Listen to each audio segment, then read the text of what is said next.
Tonight, magnets and Steve Gibson. Padre's Corner is next. Netcasts you love. From people you trust. This is Twit. Bandwidth for Padre's Corner is provided by Cashfly at CACHEFLY.com. This episode of Padre's Corner is brought to you by IT Pro TV. Are you looking to upgrade your IT skills or prepare for certification? IT Pro TV offers engaging and informative tutorials streamed to your Roku, computer, or mobile device. For a free 7-day trial and 30% off the lifetime of your account, go to itpro.tv/PC and use the code PC30. This is Padre's Corner, episode 19, recorded December 20th, 2014 for January 6th, 2015. Ringing in the new year with Steve Gibson. Welcome to Padre's Corner. I'm Father Robert Ballecer, the digital Jesuit. Padre SJ in the Twit TV chat room. Padre's Corner is the show where we put you into the mind of a Jesuit priest to see if you come out sane on the other side. Well, first things first, happy freaking New Year. That's right, this is the first episode of 2015. I hope all of you have had a wonderful holiday season and that you're finding 2015 to be to your liking. Speaking of things to be to your liking, I thought maybe we might want to start the show with some freaking science, but not just that. How about some freaking delicious science, specifically beer? Okay, I'm going to have a little confession here. I am not a beer drinker. I don't do beer. It's not out of any religious observance. It's just I don't like the taste of beer. But I know there are a lot of people who do. And I know there are people who take their beer very seriously. And for them, there is one thing that they absolutely hate, and that's the waste of beer by foam. Now, have you ever wondered why beer overfoams? You know, you've got a nice bottle or a keg of brew. You're looking forward to a little imbibing. You pop the top or pull the handle, and it does this. It overflows with a barley-scented alcoholic foam, wasting your precious beer. Well, the reason why it happens is because there are fungi that are attached to the barley with surface proteins called hydrophobins. Now, these hydrophobins allow that fungus to stay connected through the brewing process. Now, in that brewing process, a lot of CO2 is going to be released during the fermentation. Now, the problem with having these hydrophobin proteins attached to the fungus is that the fungus will start to attach CO2, binding it to the beer. Now, the brewers know about this. In fact, they've known about this for the longest time. There's whole wings of science dedicated to getting rid of that foam because it is wasteful. It does mean that a lot of your precious beer just is undrinkable. What they do is they typically add an anti-foaming agent to the brew. It's a hop extract that binds to the proteins so that the CO2 can't bind to the proteins. Essentially, they're trying to get to the proteins first. It works. It's basic chemistry, basic physics. The problem is that the anti-foaming agent only works if it's dispersed properly. And in those enormous vats in which the beer is fermented, it can often be difficult to get proper distribution of the anti-foaming agents throughout the vat. That means that you'll never know if the beer that you're buying is just right and has the proper amount of anti-foaming agent, or is a foamy time bomb waiting to embarrass you in front of your friends. Thankfully, science to the rescue. A group of scientists in Belgium, thank you, Belgium, have discovered that there's a way to, well, more evenly disperse the anti-foaming agents.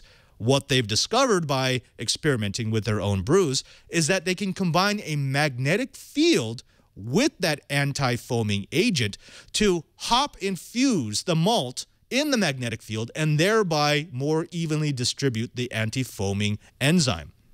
Now, it makes the anti-foaming agent into smaller particles, and those particles increase their surface area when they're no longer big clumps of particles, and it also increases the distribution throughout the bottle and throughout the vat.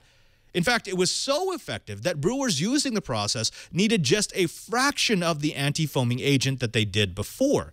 Now, of course, this is going to have some monetary benefits, but it also means that you're going to have more even foam throughout all of your beers, and that's just a good thing. Next up, the team's going to experiment to see if they can do it with just the magnetic fields. They believe that they could do away with the anti-foaming agent altogether, which would actually increase the flavor of the beer, and just use the magnetic fields to keep those hydrophobic particles from bonding to the CO2.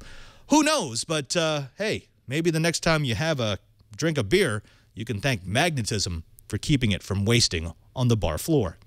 Next up, more magnets. But this time I want to talk about something else that we can do with magnets, and that's, well, maybe take care of oil spills. We know that oil spills can be absolutely devastating. In fact, over the course of the last 37 years, there have been 13 large oil spills across the globe. And that's just counting the ones that had an effect on the local ecosystem that are projected to last more than 30 years. Now, almost instantly, a large spill can destroy an ecosystem. We're talking about birds, fish, crustaceans, instantly dead. And it's not just the wildlife it kills right away, but it's that the fact that the oil makes its way up the food chain, from the microscopic bacteria and organisms that feed on the petroleum to the small organisms that eat those organisms, to the fish and the birds and the mammals and us over generations. And once the oil is off the surface, it can actually lay in thick, sticky mats on the seafloor or drift through the ocean on currents, causing havoc and death and destruction and chaos wherever it goes. Now, in the past, we've used oil booms in order to recover the oil that gets spilled, and they are kind of effective, but typically you can only get the oil that's from the surface down to about 36, maybe 24 inches below the surface. And if you've got a lot of waves, you have oil spilling over the bottom and over the top. By using these inflatable booms and robots that will gather up spilled oil, we can collect some of the spilled oil, but it's not great. It does nothing for those sticky mats, and well, it also means that we don't have the ability to really recover a usable portion of the oil. We've also used dispersants, which is basically detergent. We dump tons and tons of detergents. In fact, there are 1.8 million pounds of detergent that were dumped into the Gulf during the Deep Horizon oil spill in order to break up the big blobs of oil, but it's debatable about whether or not that works, and most of the time it actually causes more damage to the ecosystem than the oil itself. Luckily, there actually may be an alternative to booms and to robots and detergent. See, a researcher over at Fermilab, a man by the name of Arden Warner, I want to get his name correct because I think you're going to know this in the future, has figured out in between his day job of minding the particle accelerator where he smashes subatomic particles into each other to determine the nature of the universe. Well, he's figured out a way to recollect that oil that's far more efficient, far more effective, far cheaper, and better for the environment. He's using, and you probably know this, magnets. Specifically, what he's been looking at is a way to treat oil, dousing it with magnetic particles. Magnetite, it's a natural occurring mineral that when spread into the oil is suspended in solution. Now, he's finding that there's a natural adhesion of the magnetite to the petroleum. They just have an affinity for one another. Once the oil has been sprinkled with that mineral, a powerful electromagnet can be turned on, and the magnetite will start to flow towards the electromagnetic field. No big surprise there. But what is a surprise is that the oil will stay in adhesion. It will stay in solution, and so therefore the oil comes with the magnetite. Now, it's easy to see why this would be useful, because magnetite can be reused over and over again, and it's not harmful to the environment. Once it has been collected, once the magnet has drawn the oil with the magnetite into the collection ship, you can actually centrifuge the magnetite out of the oil and reuse it. In other words, you can have ships dedicated to oil recovery that just do this: collect oil, recollect the magnetite, dump it into oil, recollect the oil. It's a fantastic process that could potentially change the way that we deal with oil spills. Now, it's not just the warm, fuzzy, earth-first feelings that we're getting here. You got to remember that there are no chemicals that have to be dispersed into the water. It works for oil on the surface and below the waves. In other words, those big sticky mats. The magnetite can be reused after that separation of the oil. This method removes far more of the oil that oil recovery booms would do. Now, imagine this. So I ran some of the numbers looking at some of the data that this researcher has come up with. When we look at something like the Deepwater Horizon oil spill that dropped about 176 million gallons of oil into the Gulf back in 2010, well, using booms, BP was able to recover about 1/6. 1/6 of that oil was recovered. The rest of it either went to the ocean floor or ended up on beaches. Now, with those booms, the most effective technology they had available, even of that 1/6, they were only able to turn about 60% of the recovered oil into usable oil because it had been out in the ocean for too long. It had lost too much of its energy content. With the magnetite, if they had acted right away, if they had the ship in place so they could dump the magnetite on the spilled oil, that recovery rate could have been closer to 5/6 rather than 1/6 of the oil. The recovery would have taken 6% of the time that it did in the Gulf. And the oil that they recover would be almost entirely reusable. It wouldn't have spent long enough in the water to have lost that energy content, which means that in the end, the bottom line looks, oh, so much better. Now, when we come back, I want to go ahead and bring in our guest. You know, this is the part of Padre's Corner that I love. We've got Steve Gibson, who from Security Now here on our own network, who's going to come in and tell us about the genesis of his geekdom. But before that, I thought maybe, just maybe, you might want to take a look at the world's simplest electric train.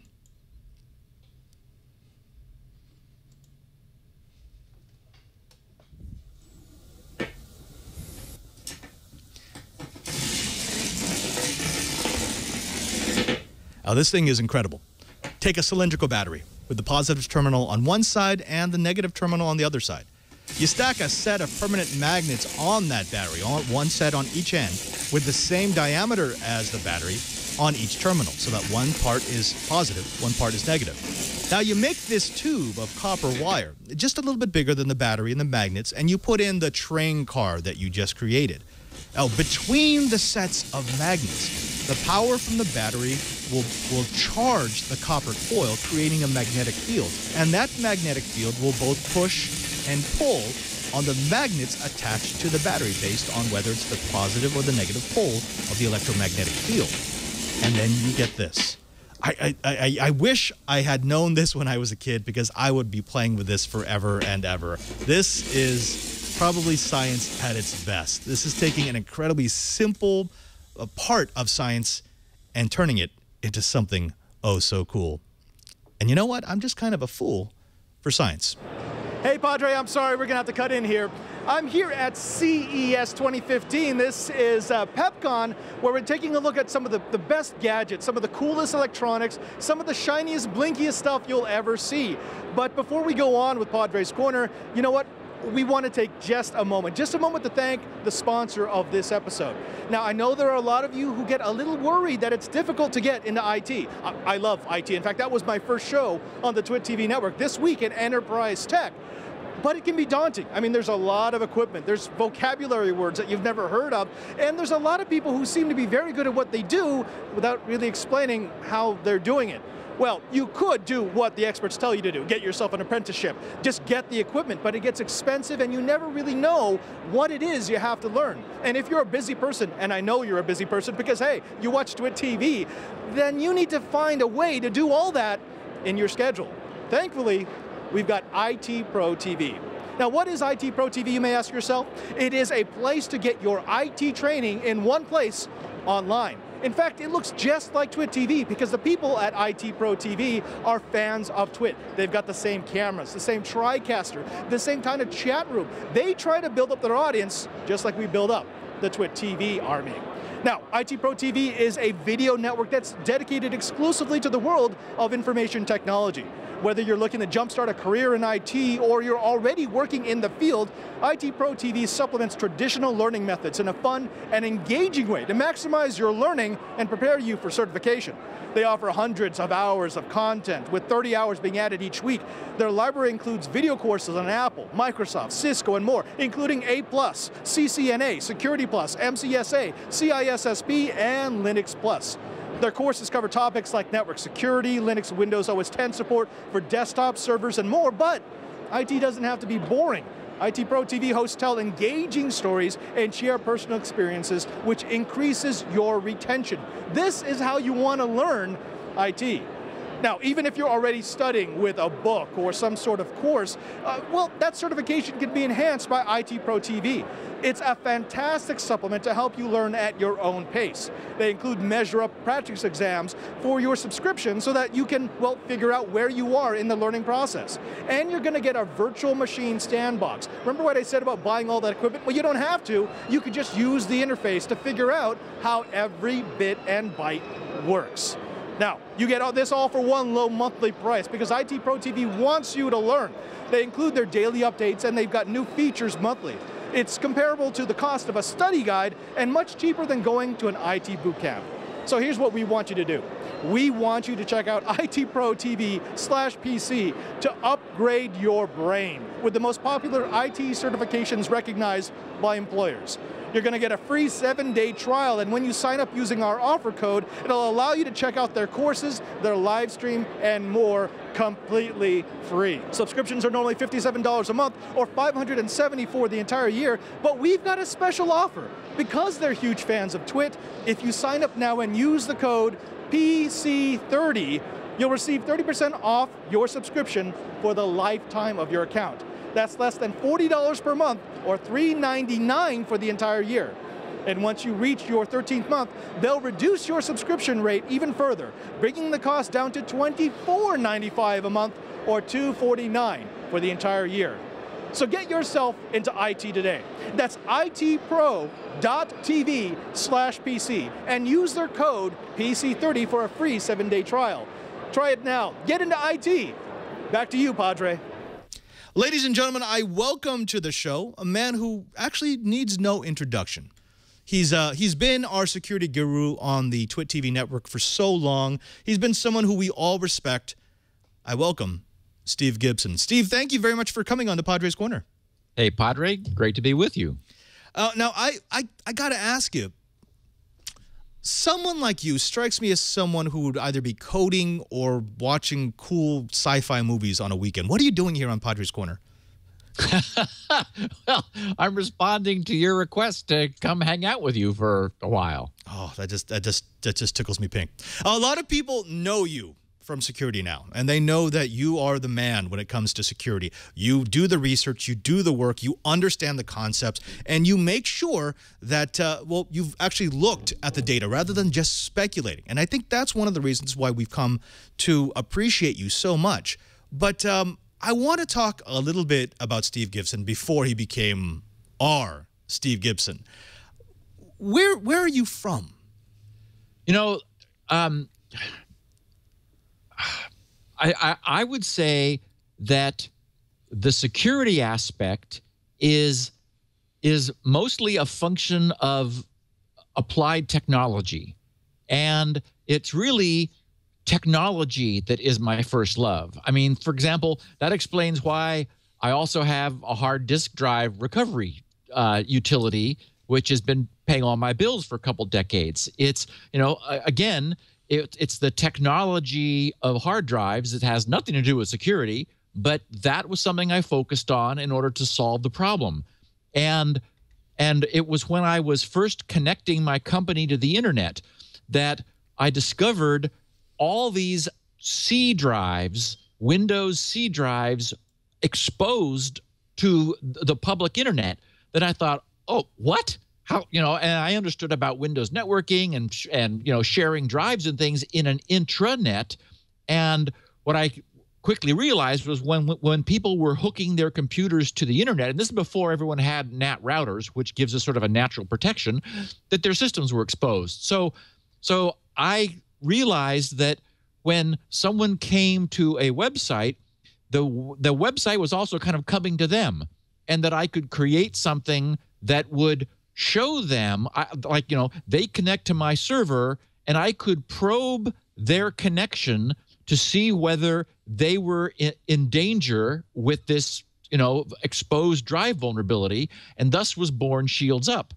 And so that was sort of my entree into security. And then, of course, I did discover the first spyware that anyone was aware of. It was advertisingware. It was something I believe that PK Zip had bound in with it to sort of generate some revenue. And so that kind of got me into the whole firewall, spyware thing. And then it's just, it's been intriguing. So I guess I want to sort of, in asking who I am, it's, I'm mostly interested in technology. For example, people know that I have had a focus on health in the last decade and, stumbled into ketosis and thought, what the heck is this? And then got into the whole protein, carb, fat stuff and did some podcasts with Leo because I wanted to, explain and share what it was I found. So, and Leo talks about, for example, how I wrote a weekly column in InfoWorld magazine for about 8 years, and I had an opportunity to republish those columns, and what I named the series was A Passion for Technology, because I think that's really what my interest is, and I consider technology to be applied science. So you have science as the foundation, how the stuff in sort of a purely theoretical, from a purely theoretical view, how it works, and then technology is the application of that. Because while the theory interests me, what really gets my juices flowing is doing something with it. And in fact, when I told the story about what I, euphemistically called, well, it wasn't euphemistically, it was, I was, a teenager. And so I called this thing that made a loud sound, I called it a portable dog killer, although it didn't kill any dogs. When I told the story, I couched it in urging parents to get their kids to build stuff. Because I know you're a big builder. I've enjoyed watching your whole four-prop quadcopter drone stuff, and as you've been exploring that, because it's by doing things that you actually have, like you discover stuff, you get surprised, you have a theory about what's going to happen, and it's by applying what you know and doing something that you end up learning stuff you never expected to. And for me, that sort of like closes the loop. It completes the story. You tell us that this is all out of your passion for technology, and I understand that, because that's actually probably the first way I was able to describe why I like doing what I do. This was before I entered the priesthood. This was before I even started my own business. It was, I'm just passionate about this. All things technology, I want to know about it. I mean, if it blinks, if it lights up, if it spins, if it has a chip in it, I want to know how that works. Not necessarily because I want to repeat that, but because that's going to spark something else, some other creative idea that I've got. And in fact, I know you get this a lot. You get this on the show. I've seen this in the chat room where people ask you, should I do X or should I do Y? Should I go into this path or this path? Should I take this career or this career? And I've heard you several times saying, well, that's the wrong question. The right question is this something you're passionate about? Because if you're doing it because you think it's going to make you money as a career, that's a really good way to do something that you're not going to be happy with. Exactly. I think that is precisely true. The one thing you said, though, that I wanted to highlight was when you were describing yourself, which is also a description of me, about wanting to understand these things. That's, I think, one of the lessons I learned very young, and it's what I would most want to convey. If there's anything to convey, it's somehow to get people to believe that they can understand. I think that we know that information is exploding at an incredible rate. And I was fortunate enough to have a father that enabled my curiosity. And I learned early on from doing that I could understand this. And what I see from, and am, I guess, worried by in young kids today is there's this sense of just being overwhelmed by there's just too much. And and they don't really seem to have a sense of they can understand it. And that's, and if you don't believe you can understand it, you won't try. You won't start down that path. And so I think you just have to start with baby steps. You have to, like, for example, when someone says, how do I learn a new computer language? What I always tell them is solve a problem in it. That is, you don't, you have to have it installed. You have to have a textbook. Read enough until you're bored of the text of the language, and then set yourself a problem that you are going to solve with that language, because solving the problem with whatever the tool is the way you learn about the tool, not just in some dry fashion, sort of sitting back and saying, oh, well, look, if I put the curly braces here, that means this. And I mean, that's just not fun after you sort of have a critical mass. You've acquired enough to want to use it. Do use it, but make yourself solve a problem, complete some problem with it. And you'll find yourself saying, oh, okay, wait a minute. I guess I don't know that as well as I thought, because a situation will come up, and then you have to get back into the book to solve a small piece of the larger problem. Then you do that. Then you go on to the next little piece, and you figure out how to do that. And so you just sort of push yourself along, chipping away at it, and going back to the well of knowledge to figure out, okay, now I need to do this. How do I do that? Oh, here's how I do that. Okay, then you do that, and then you come to the next piece. It's funny because that conversation reminds me of something that I'm sure you do a lot. It gets asked of you a lot. I occasionally will have people who, I may know them, they're friends, maybe family, and they want to learn something. That teach me this internet thing, or teach me this computer thing, or teach me. And I'm always glad to teach. I'm always glad to show off, but there is a certain attitude that you need that you can't give somebody. You can kind of tell as you're talking to someone whether or not they're going to be in that right frame of mind. Are they actually asking you to explain how something works, or are they just telling you to give them steps to make one thing work? And right. That's not bad. I mean, that's a good thing. I don't want to look down on people who do that, because that's actually good. They're learning something. But it's not the same. Being able to set up a network is not the same as being able to be a networking guy. Being able to run a piece of code is not the same thing as being a coder. It's different.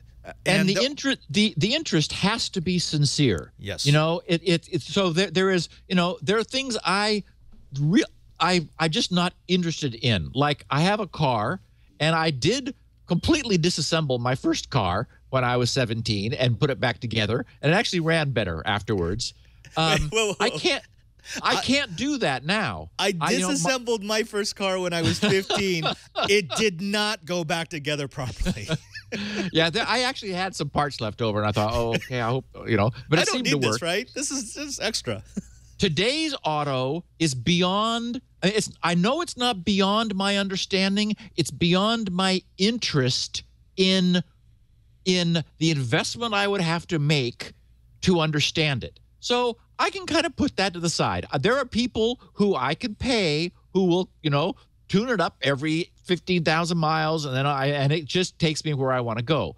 So my interest is not universal, because there's just too much in the universe now. I'm intensely interested in health issues, because I'm at an age now where I think, okay, I'm about halfway done.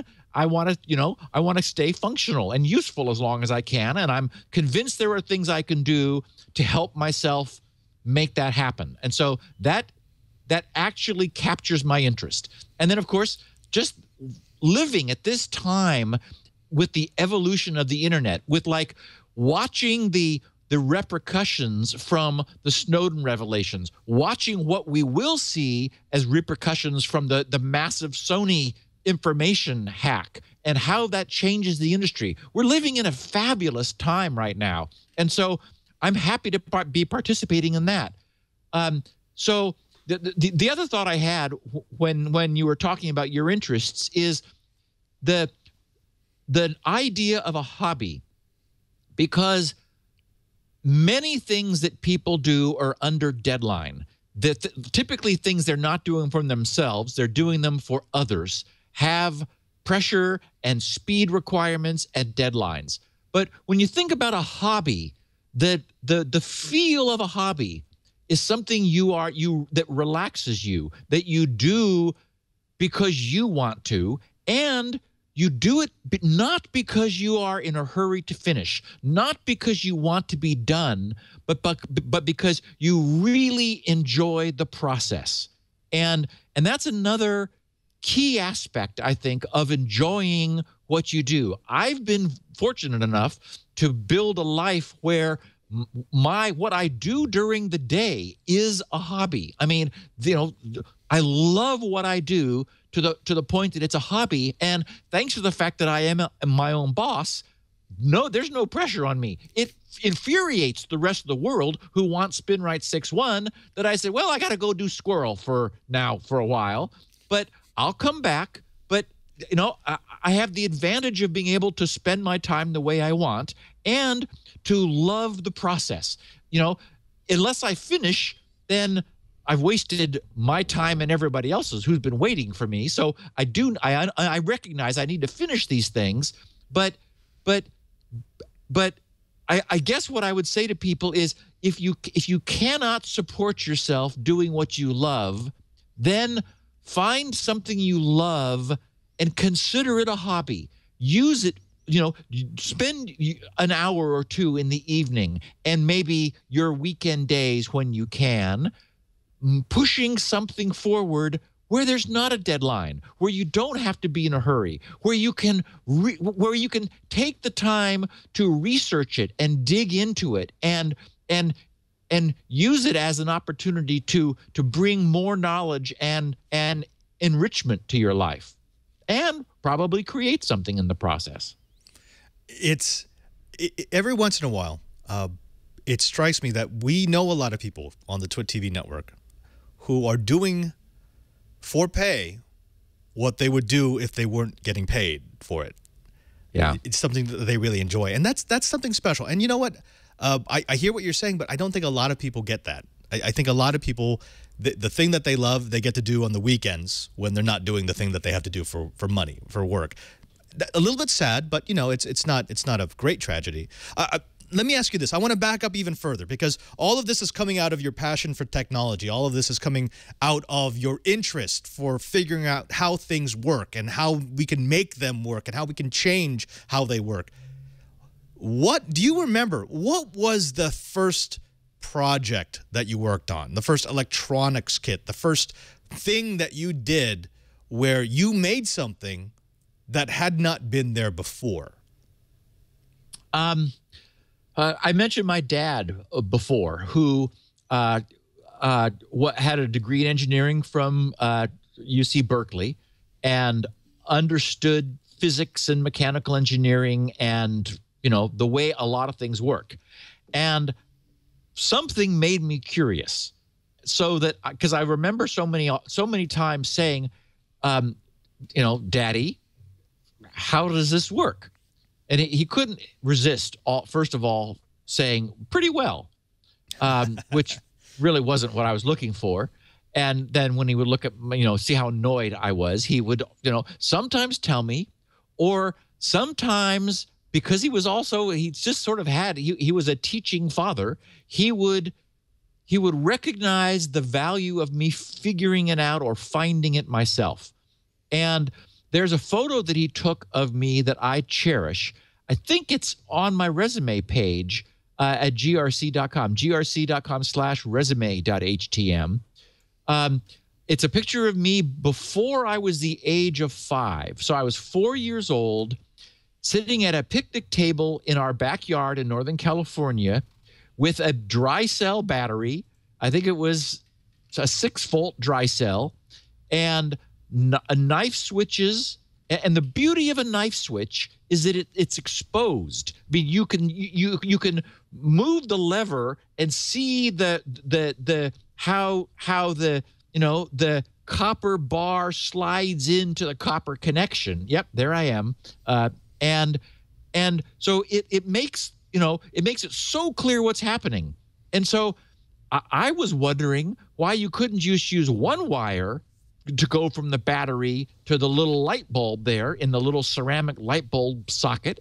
And so my point is that, Dad provided me with those fundamental building blocks to understand electricity, and then I wired things. I like figured out at the age of 4, and I wanted to. I wasn't being asked to or forced to. It was a passion that I always had, and I was lucky enough to have a dad who, was interested in feeding that and encouraging it.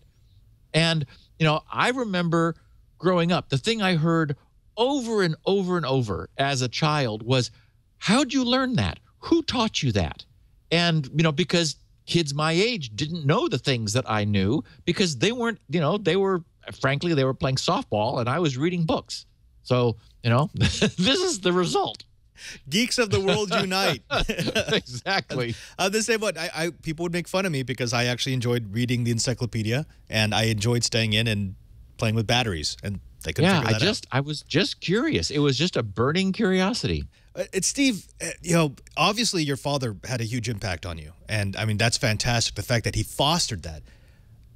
If we were to describe your story today, if we were to tell your story today, we would call you a maker. I mean that's what it is. You're a maker. You're a person who likes to tinker. And I'm wondering what's your thought on the maker movement? We cover one here every year. It's down in San Mateo. And I always say the same thing. I say, if you've got a child, if you're in the area and you're not bringing your child to Maker Faire, there's something wrong with you, because it is an incredible opportunity to let them just dream. They can imagine about making things with their hands, not on a computer screen, playing someone else's game, but in real life. And I always found that so incredibly important in the development of a child, that they understand that they're not bound by the stuff that had been there before. It sounds like that's your spirit. I mean, do you consider yourself a maker? Oh yeah, absolutely. And I had a degree. Well, I studied computer science also at UC Berkeley, and when I remember people saying when I said, "Oh yeah, I'm into computer science," they said hardware or software. And I remember thinking, all of it, everything. I want to be able to understand the electronics, and then I want to program them. And when you were talking about making and solving problems, I was thinking, well, the notion of being active versus passive, like playing someone else's video game versus writing a program. And I am probably never happier than when I am coding. I have a shirt that I had printed. It just says "Born to Code." For me, that environment of ultimate abstraction is there isn't a higher mode I can operate in, but it is abstract. And I think that as a consequence of that, there's also a real place for the real world, the maker sort of movement. I mean, for example, the idea of starting with a quadcopter as a device and making the mechanical portion work, then going into the software and using the software to control the hardware. But I think for some people, just pure software may be too much of an abstraction. I came to software after and from the hardware, and for me, that was the right path. The idea of starting first with the physical, with the real world, with making things that were electrical and then electronic, and then only after I had that well established did I sort of take the next step into the pure abstraction of software, where you can control something in the real world. But I've also, like, I did one of my little side projects that a lot of people will remember was the question of the longest repeating string in a corpus of any size. How do you find in a massive corpus, a massive volume, the two strings that are the longest? That's a beautiful problem in like pure abstract computer science. And I solved it a couple of years ago. I mean, nailed it. It took me like 5 iterations. And that's another thing that is worth talking about here is the notion of iterating, because any problem which is generally hard enough to be interesting teaches you about itself. That is, you learn about the problem by wrestling it to the ground. And oftentimes you then realize, oh, that's not the way I solved it is not the optimal. Because you learn about it by solving it, and that's often the case, especially with software, and which is why it's nice if you can do this in a hobby mode, because no employer will allow you to say, okay, I solved the problem. Now I want to scrap it because I learned so much about it that I can solve it again much better. And your boss says, "Does it work?" And you say, "Well, of course, but I want to do it again." He says, "No. We're shipping this one." So that kind of thing you have to do if you're interested in that, in not just finding a solution, but finding the solution, which for me is the other real worthwhile piece. In the case of that longest repeating strings thing, every time I solved it, once I was done, I realized what was wrong with it, and then I scrapped it and I did it again. And after about, I think it was like the 3rd or 4th iteration, oh my goodness, it was just nailed. It was just so that you could explain it to someone, and if they were into this problem and able to like go into like pure abstraction, you could give them sort of a effect where they would go, "Oh my God, that is a gorgeous solution to the problem." It's funny how you talk about this idea of iteration, because honestly, my generation, well, maybe not my generation, but the millennial generation doesn't have a lot of patience for that. It's get it working. If it's working, leave it alone. And there's the geek mentality, and this is what this is one of the things that I like about the Twit Army, because there are so many people who take your mindset, which is, yeah, it's working, but I bet I could make it better. Craftsmanship is an important concept. I take pride in what I make, and so, yeah, sure, it's working, but I bet the next version, or I bet the version 5 versions from now is going to be the one that I actually like. That's a good way to think of it. I wanted to get your thoughts on something. I've seen this in students who I've counseled, and I experienced this when I got to college. This idea of when after I was looking at the colleges that I had accepted me, of choosing which path I wanted. There was computer science, there was computer engineering, there was electrical engineering, and they were all different. And it really bummed me out. I'm like, wait a minute, I want all these. Yeah. I don't understand why we're dividing them up. And the first part of your talk reminded me of that we kind of demand that people go into one track or another, regardless of the fact that they are so closely linked. Is that just learning? Is that what we have to do? Well, for what it's worth, the degree at Berkeley was double ECS, electrical engineering and computer science.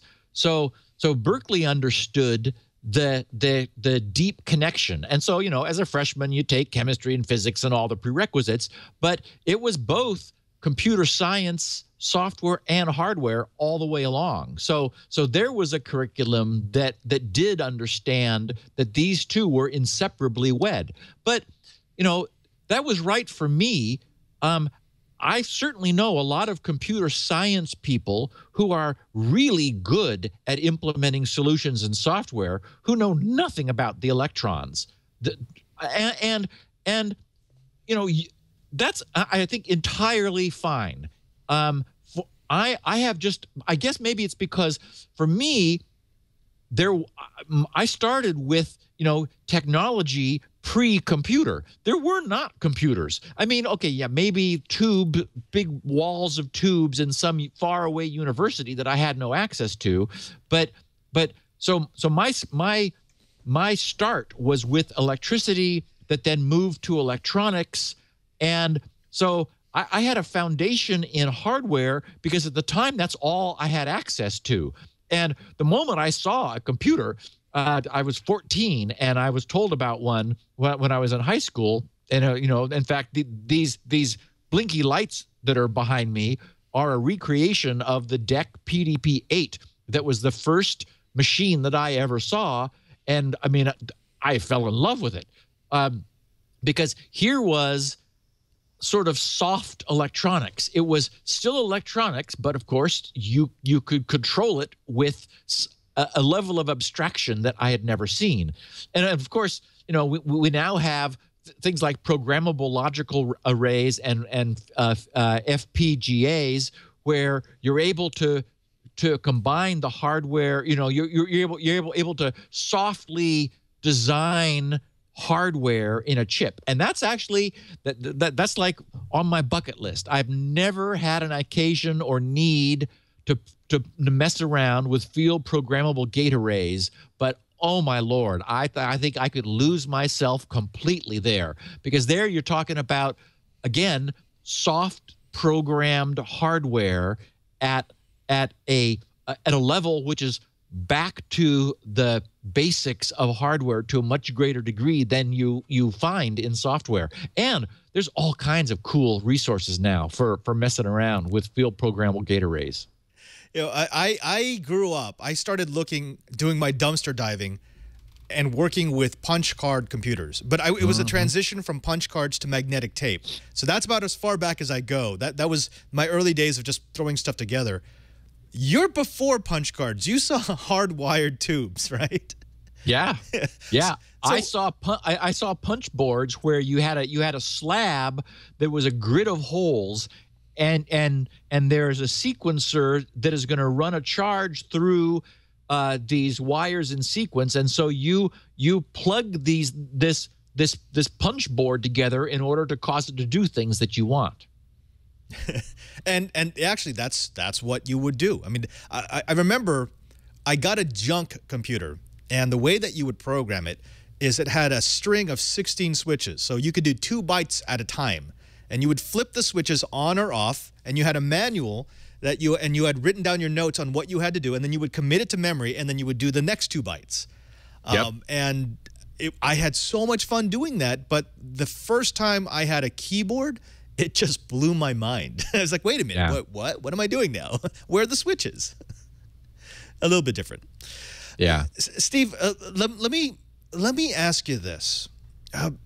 Looking back at your experience, looking back at how you've built up your business and your reputation and what you do, and people know you as a security guru. They know you as the person behind Shields Up and SpinRite. When you think about what it takes to develop your niche, your expertise, and then you have someone new in the field, someone who is just starting out, or maybe someone who has a lot of savvy, a lot of talent, but not necessarily the same reputation.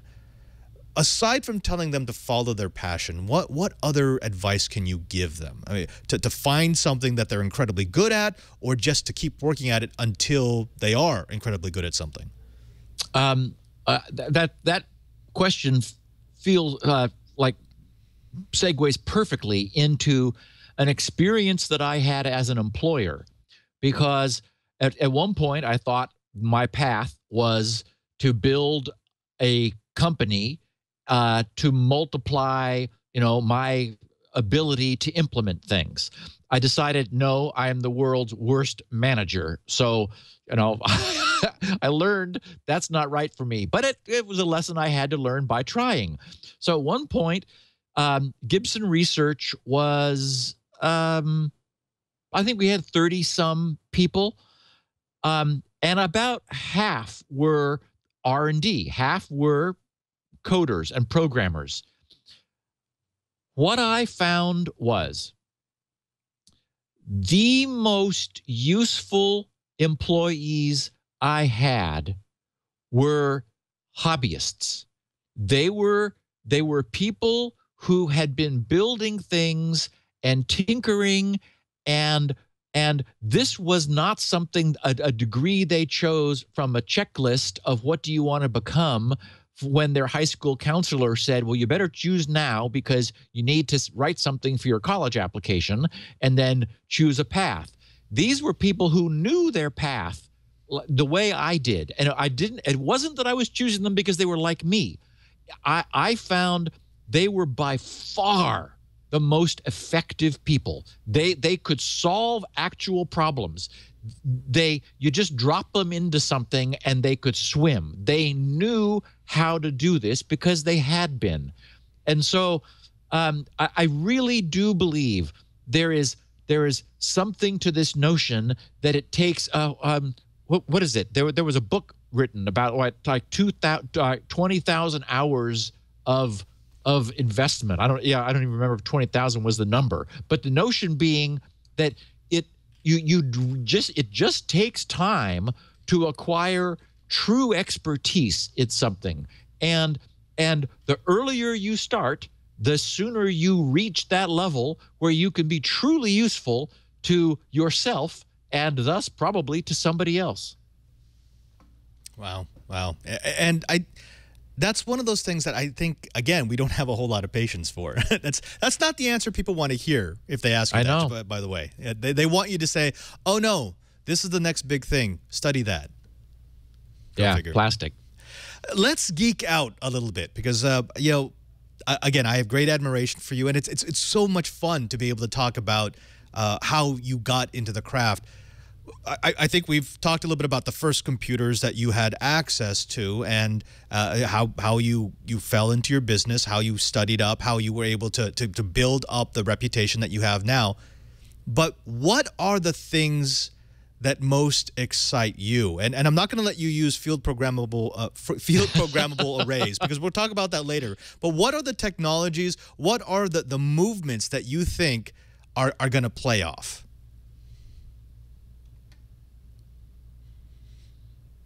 I don't think I'm much of a futurist. When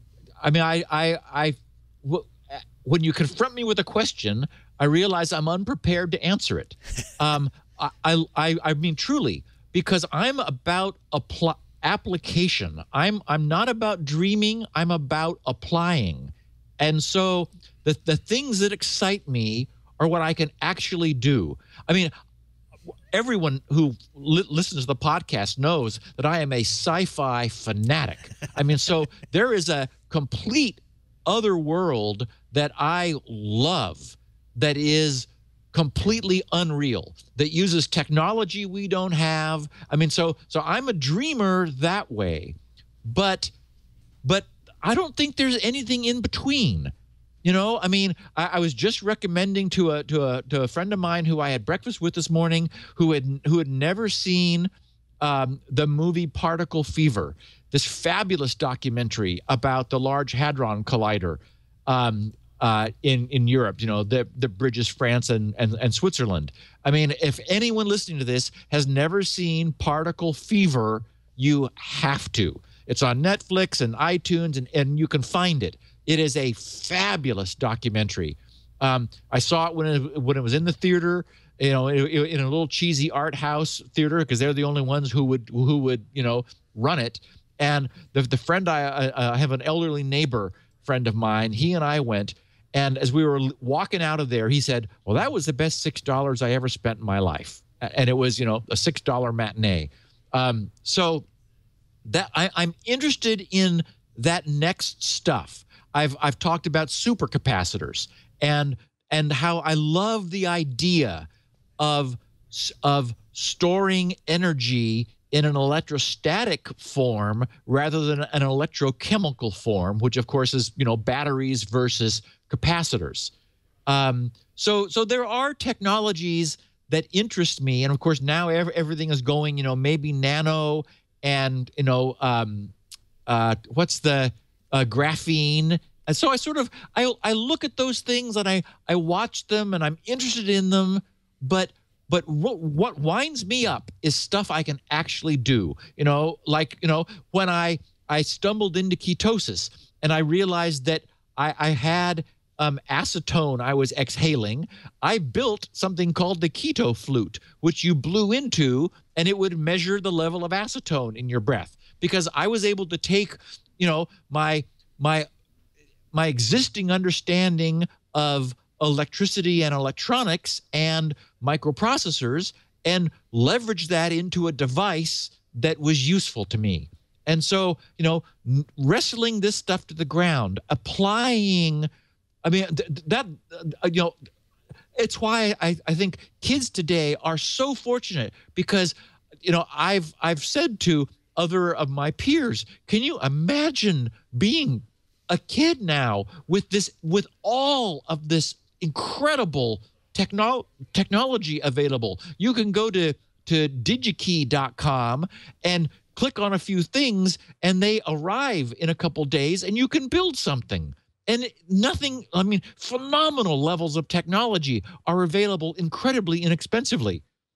This is a little Texas Instrument microcontroller, the MSP 430, that I am completely infatuated with. It costs 50 cents, and you can get a complete little turnkey. They call it the launch pad for, I think it's $10, and program it and make it do things. And it's like, why wouldn't you? It's just the available technology today is just jaw-dropping compared to what we were working with at the time. So, if there was any way to stimulate that curiosity, to, as you say, to be a maker, it's like, wow. I think that's what separates tomorrow's successful kids, is kids who are doing things today, putting in the time, because look at the time kids have. Kids have time. Adults don't. So you want to invest it while you're a kid, while your parents are like paying for the roof over your head and feeding you, and you've got time to start banking those hours that are going to turn you into someone that is going to be so much more useful to yourself in the future. That's an incredibly bold choice to say that you're not a futurist, although you do love future technologies. I've heard you talk about it. When I got to guest host for Leo on Security Now, we talked about a couple of technologies that are using sunlight to break down air into fuel.